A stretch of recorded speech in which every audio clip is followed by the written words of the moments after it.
سوچ سے آخرت کا ڈر آتا ہے, سوچ سے آپ پیغمبر کو پہچان پاتے ہیں, سوچ سے آپ اپنی لمیٹیشن کو جانتے ہیں.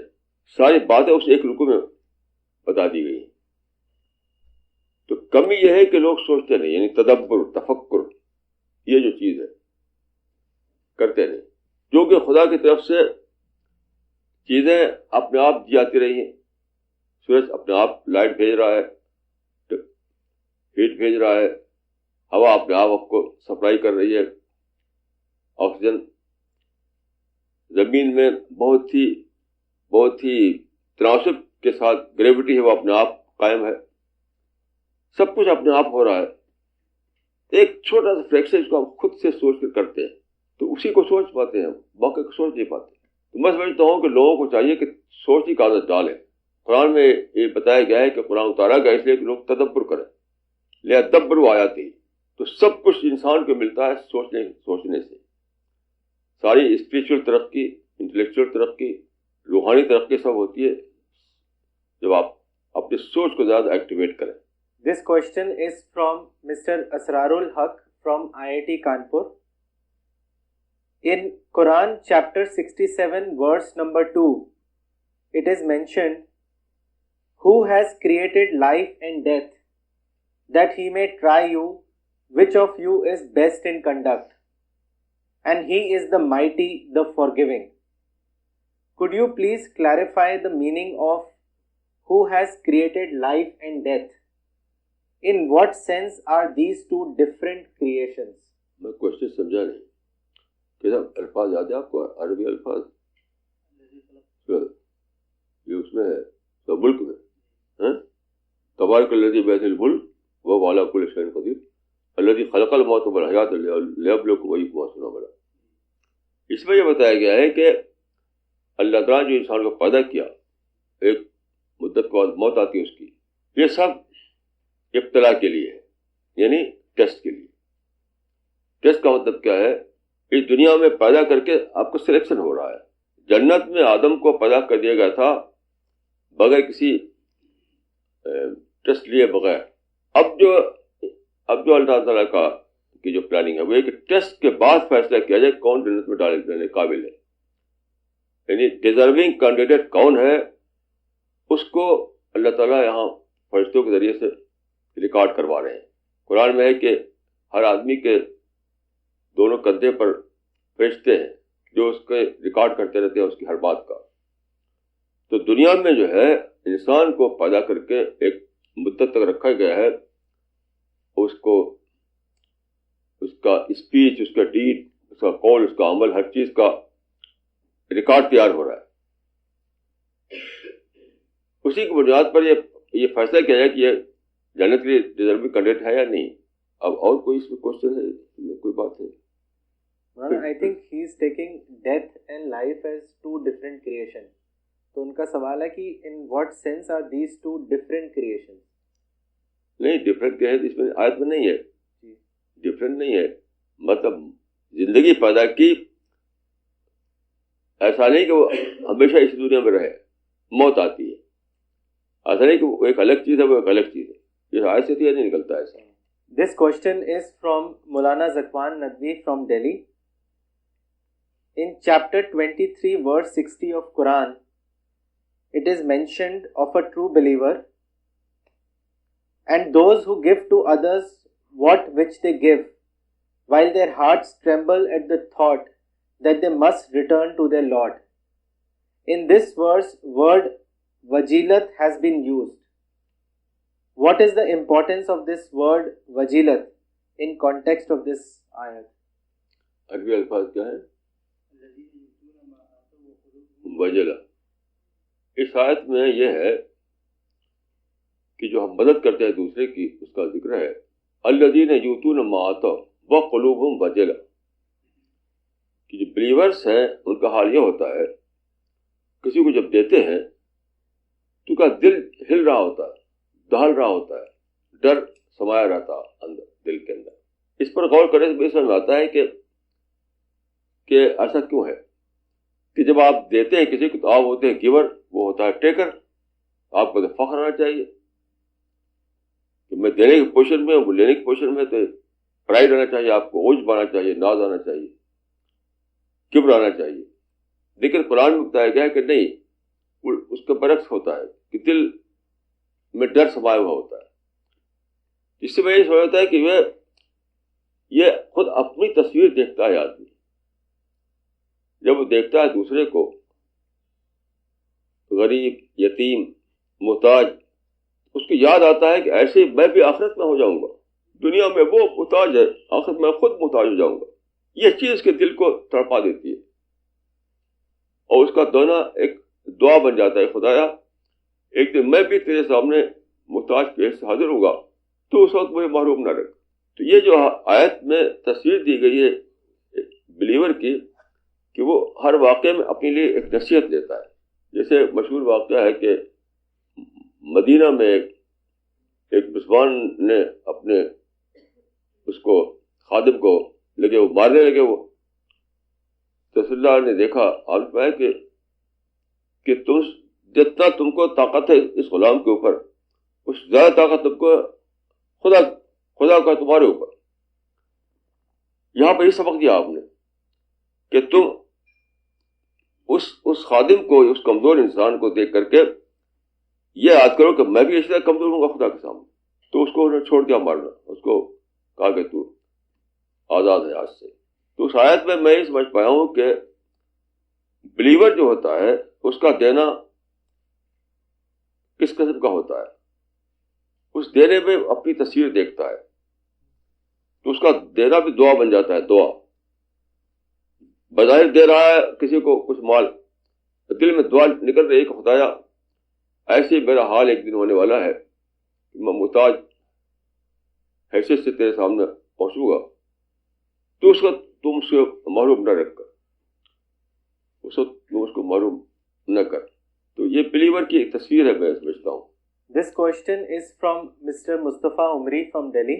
مولانا, جن کے اوپر بہتان لگایا جاتا ہے اور وہ اس کو خاموشی کے ساتھ برداشت کر لیتا ہے, تو کیا اس کو اس کا اجر ملے گا یا نہیں؟ ضرور ملے گا, ضرور ملے گا. حدیث میں دیکھیے آتا ہے, بہت ہی بڑی بات ہے کہ جس نے کسی پر ظلم کیا, کسی پر بہتان لگایا, کسی قسم کی تکلیف دی, اور اس نے صبر کر لیا, دنیا میں صبر کر لیا,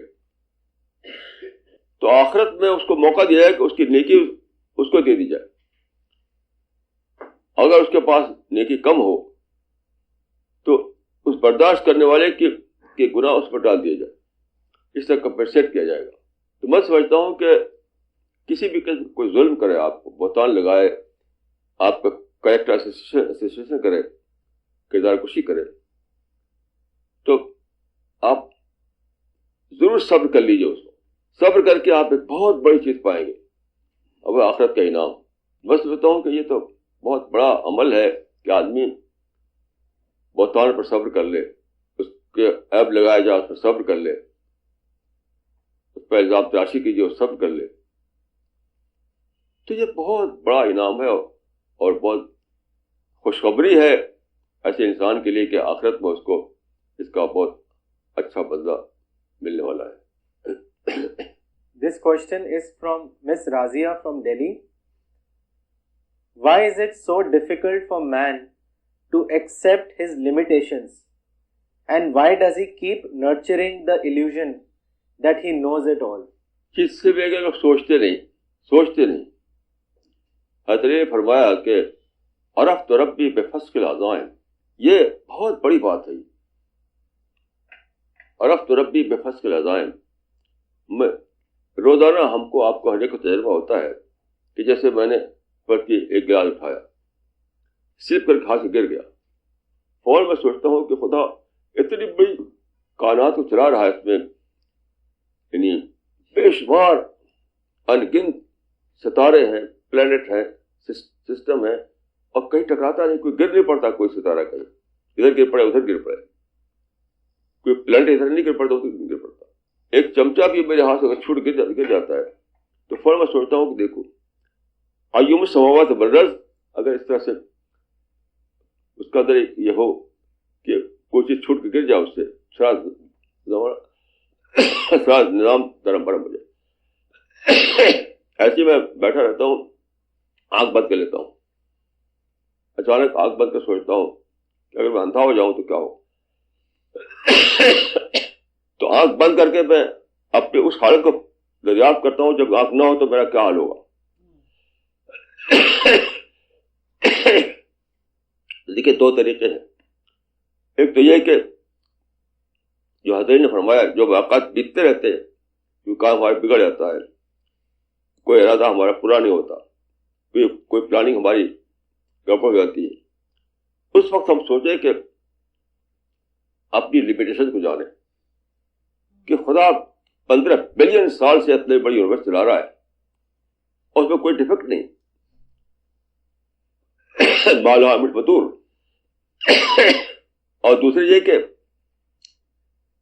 ہم خود قصدن ایسا کریں, ہم سوچیں کہ یہ ہمارے ہاتھ ہے, کیا ہم ایسا ہاتھ باز میں 5 انگلیاں ہو, میرے ایسا خود طرح طرح کے تجربے پیش آئے ہیں.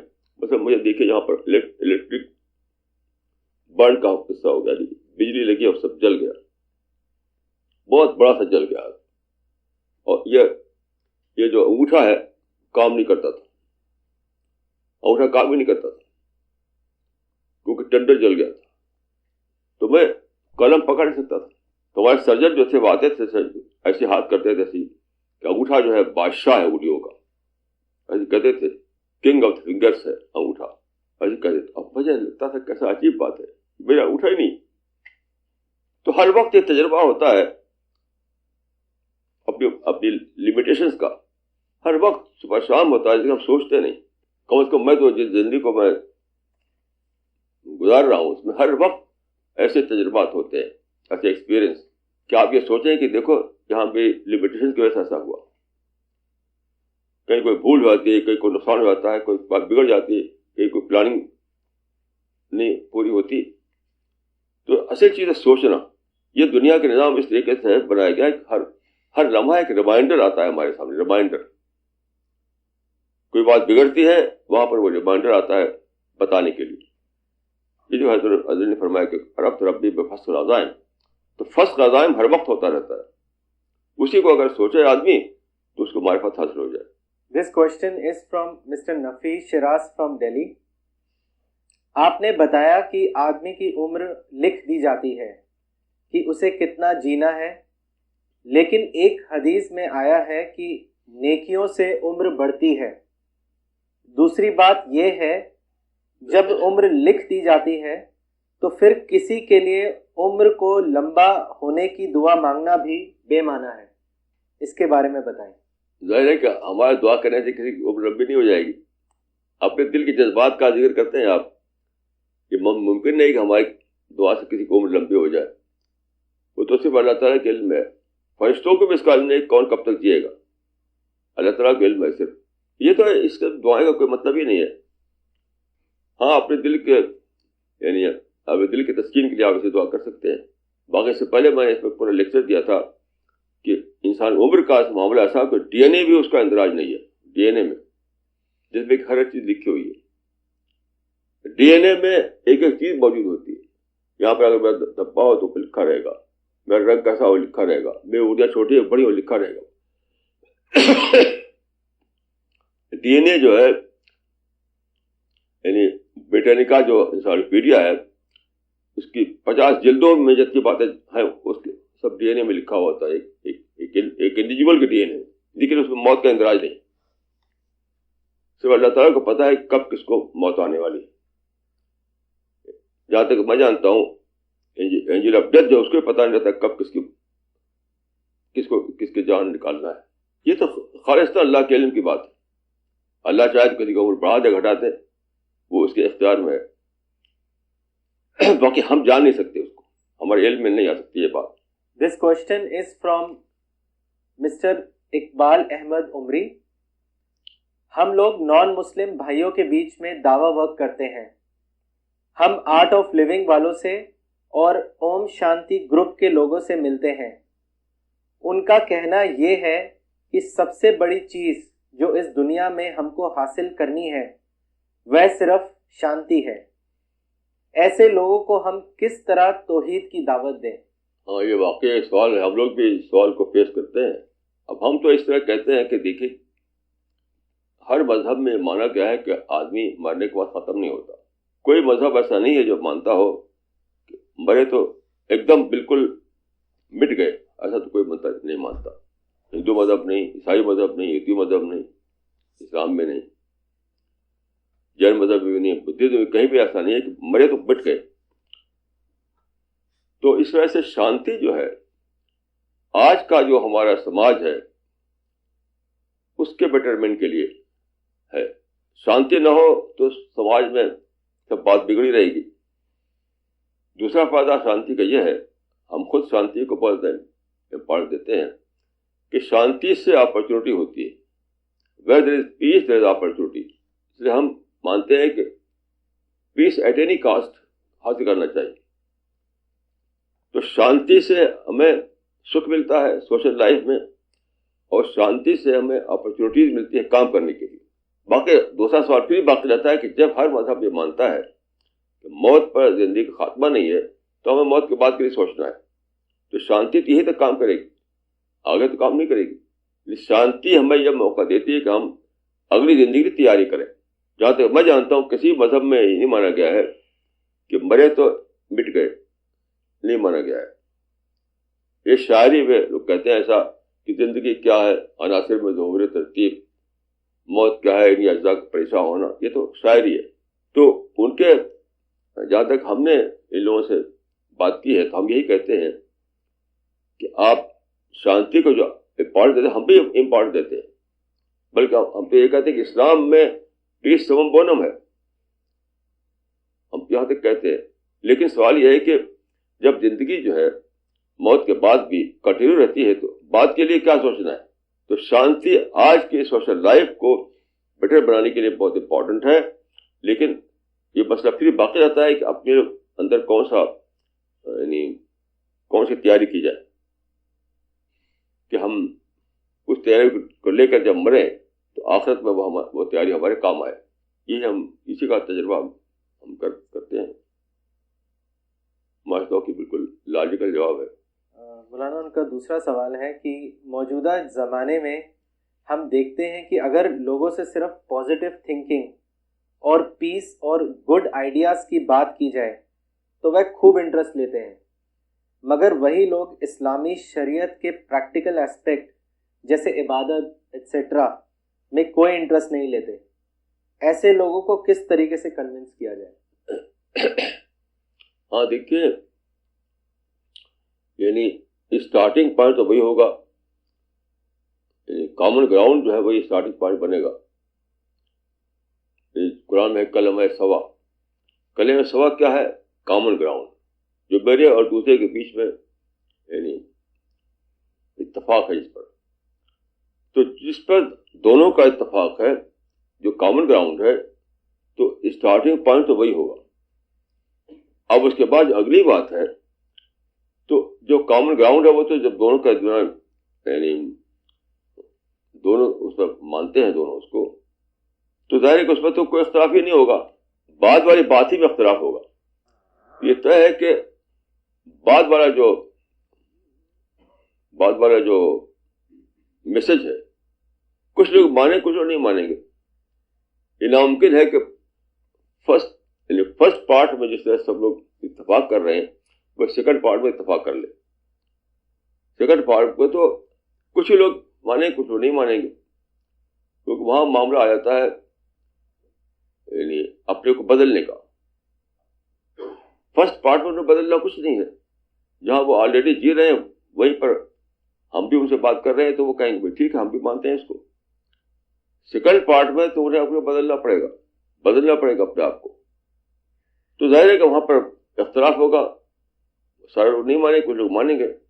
تو اٹ از بٹ نیچرل، یہ تو ہونا ہی ہونا ہے. پیغمبر کے زمانے میں بھی ایسے ہوا اور اب بھی ایسے ہوگا.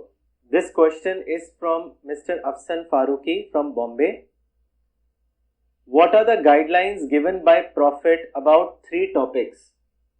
That is life, knowledge and civilization in terms of simplicity and high thinking. What is the action to be taken by a person after knowing above these three things? کیا پھر سے پڑھیے. What are the guidelines given by Prophet about three topics, that is life, knowledge and civilization, in terms of simplicity and high thinking? What is the action to be taken by a person after knowing these above mentioned three things? دیکھیے حدیث میں life کے بارے میں یا موت کے بارے میں ہے کہ اکثر ذکر حادب اللذات الموت. موت کو بہت زیادہ یاد کرو, کیونکہ موت جو ہے لذتوں کو ڈھا دینے والی.